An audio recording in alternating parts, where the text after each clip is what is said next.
remember we was walking home from school, a bunch of us, and I told him my granddad said the lad had a live Bactrian camel living somewhere in the woods. Everyone laughed, but I told them it was true. Ogden didn't believe me. Someone would have seen it. He dared me to climb in and prove it. I told him he'd have to come with me. Sneaking past the big house, we were almost caught by the gamekeeper and had to run, hell for leather, for the woods. We reached the trees out of breath. I was bent double and leant against a tree. Ogden had better breath control and he recovered quickly. He saw it first. The clouds parted, the moon shone down, and Ogden gasped. And then I did too. Was it? It was. The next day, we were kicking ourselves. We had no proof. No one was going to believe us. But we knew what we saw.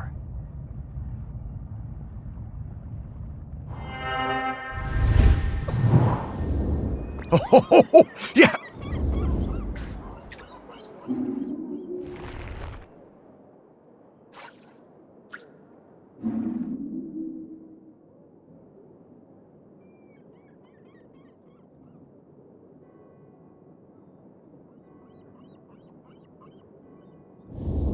Camels are so obviously...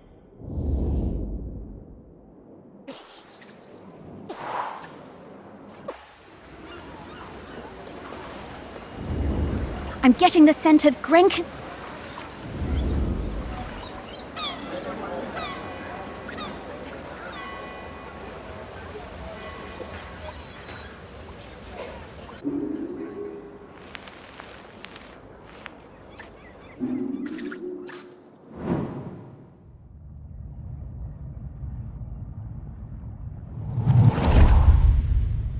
It was the day of the island cricket match out on the volcanic sandspit. We had lost to Appledore for the past 3 years and it was my first year as captain. I didn't want another loss on my watch. Ogden had just come back from New Zealand and told me he'd be up for it. I wasn't sure. I remembered Ogden from school. He was lanky and good in the field, but batting... not sure. Ogden showed up with his own bat. He told me he'd won it in a pub in Dunedin and that it had belonged to a famous New Zealand player. I wondered whether I should put him into bat at all, but Ogden whispered to me that he'd been playing on deck all the way home. I knew Ogden wasn't a bluffer, but he was never the guy who got picked for the first team at school. Still, I had nothing to lose. Ogden hit a 6 with his first stroke. We went wild! And just when I thought it must be a fluke, he hit another! And another. He was a machine! Ogden hit so many cricket balls out into the sea that we had to stop play. We'd run out. It was a stunning win, and we carried Ogden back across the sand and into the Camel. Even though he'd won the match pretty much single-handedly, he insisted it was all down to the bat and plenty of practice. Ogden was solid gold.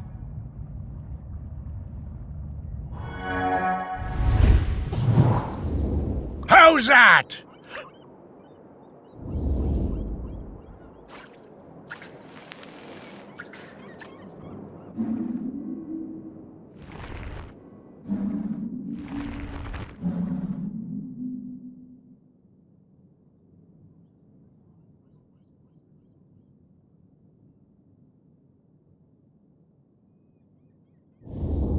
Hey, Morris!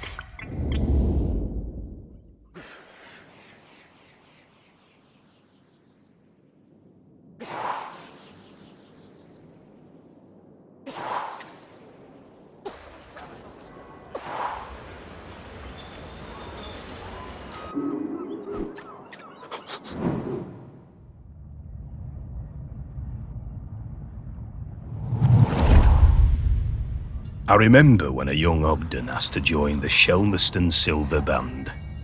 I recognised his talent immediately. He could play anything, that lad. Literally anything.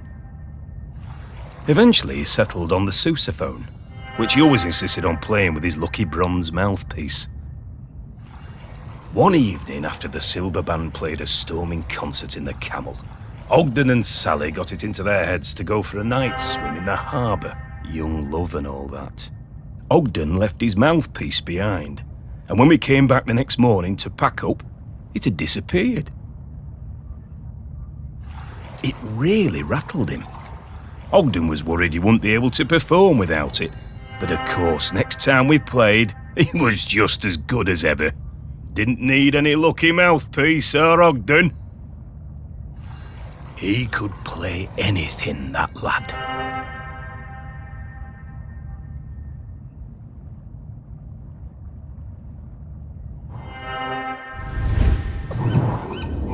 Ogden was so... Ugh.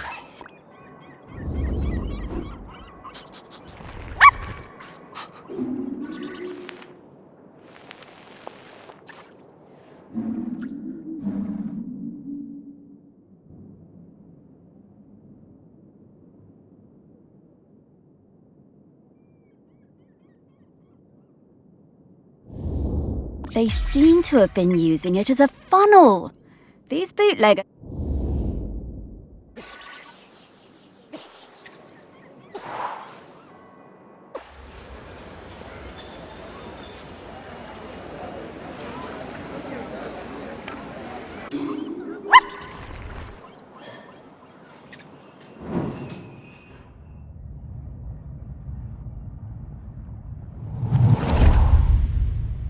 We were 14 when we started going out. Me and my friend Cassia had started a beach clean at the weekend, and Ogden turned up with his mate Godfrey. I had no idea Ogden liked me. He was the tallest in our year, and we all fancied him. By the time we reached the little cove at the north end of the beach, he'd asked me to come to a concert he was playing in. I said yes. We'd been going out for a few years when I applied to Floristry College on the mainland. I didn't tell Ogden. I didn't believe I'd get in, and didn't want him to think I was trying to get away from him. Ogden might have looked mature and confident, but he was a gentle soul, not nearly as sure of himself as he looked. But I did get in, and he was gutted. I felt terrible. I didn't want to hurt Ogden. He said he didn't mind, but I could see he was covering. My last week on Shelmerston was really hard. Every time I saw him, it felt so strained, and I couldn't sleep. Finally, on my last night, I made a decision. I would take an apprenticeship at the garden centre on the island instead, so we could stay together. It felt like the right thing to do. I would tell Ogden in the morning. But when I opened the door the next day, I found Ogden's sousaphone left on the doorstep. I was terrified. What did it mean? What had he done? I ran down to his house, my heart in my mouth. His mum, she never did like me, was a little bit smug. She told me Ogden had sailed off to New Zealand. He was headed to Christchurch, she said, and didn't know when he was coming back. Then she shut the door. I was more than a bit tearful, but, looking back, I think we both needed to have a bit of an adventure.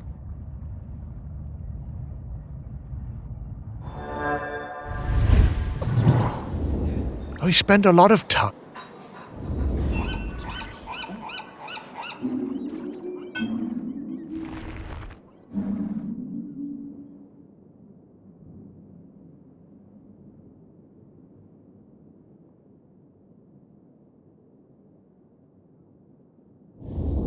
How did that get in there?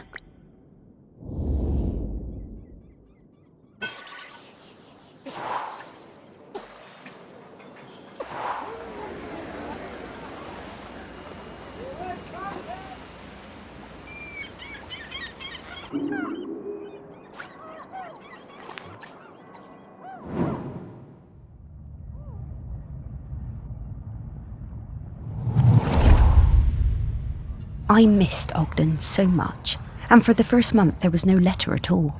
I took my place at college on the mainland without knowing how he was feeling. It was a shock how low it made me, even though I was working with flowers, my dream job. I threw myself into making friends and working as hard as I could. I wondered about him travelling the world, without me and without his sousaphone. What he was doing, how he was feeling. Then the letters started arriving, and it was amazing. Each one came with a penny from a different country. One from Valparaiso, another from Dakar. I wrote back and told Ogden about my course, trips to Kew Gardens, which were amazing. Then Ogden told me about his voyage, watching dolphins and flying fish, crossing the equator. Sometimes we were both lonely. We poured out our hearts to each other. In a funny way, I think the letters made us closer than ever. When he arrived in Christchurch, he'd send me flowers pressed in his letters. I sent him a shell from home, and then he sent me a New Zealand halfpenny. It was my favourite. On one side was the head of a Maori tiki. Ogden told me it was lucky.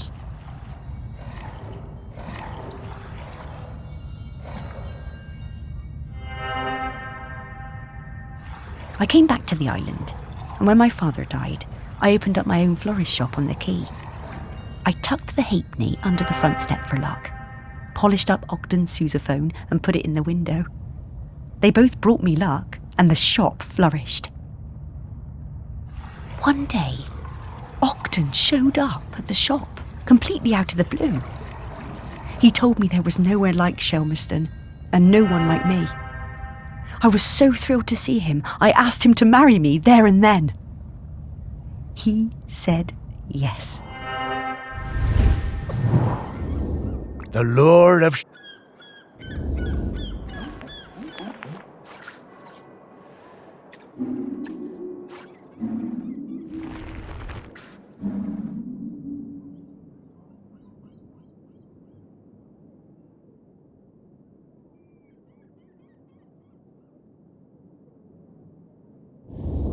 Yeah, one good thing about...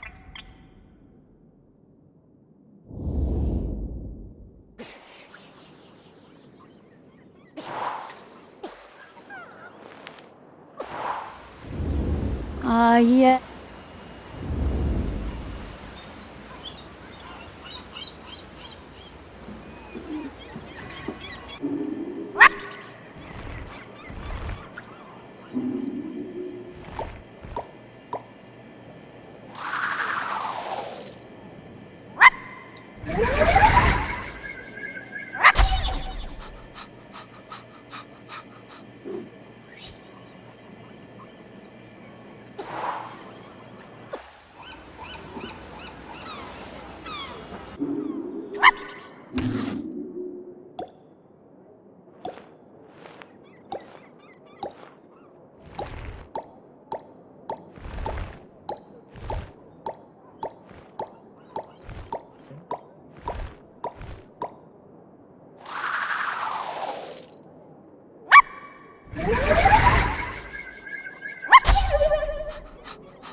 Yummy kippers!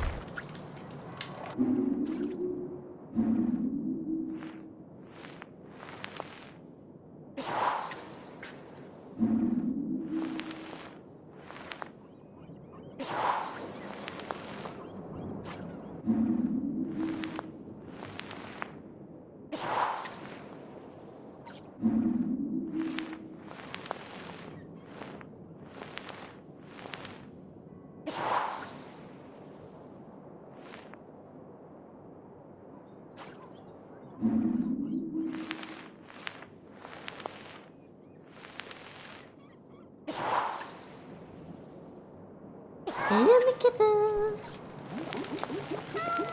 Kippers!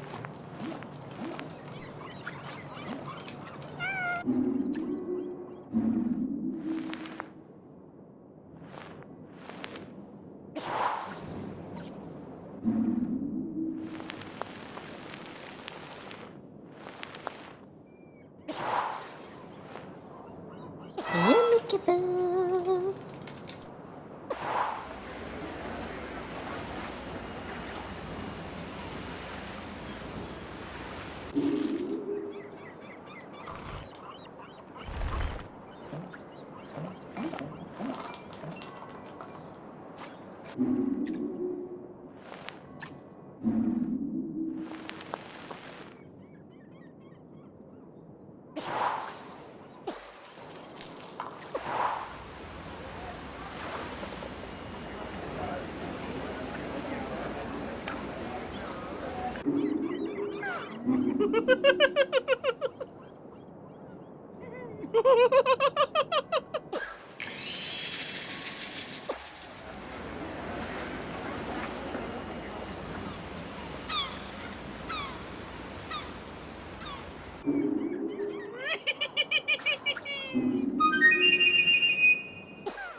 Wee riddle me ree! You've solved half my riddles, my boy! Keep going, keep going. You might be... Oh, okay, Mr. Whitstable. We'll keep... Why?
Oh, this feels... Oh, it's great to... Have a stretch. Sparky! Well, Ah, yes. Oh, Are you sure? I know. Yes, I...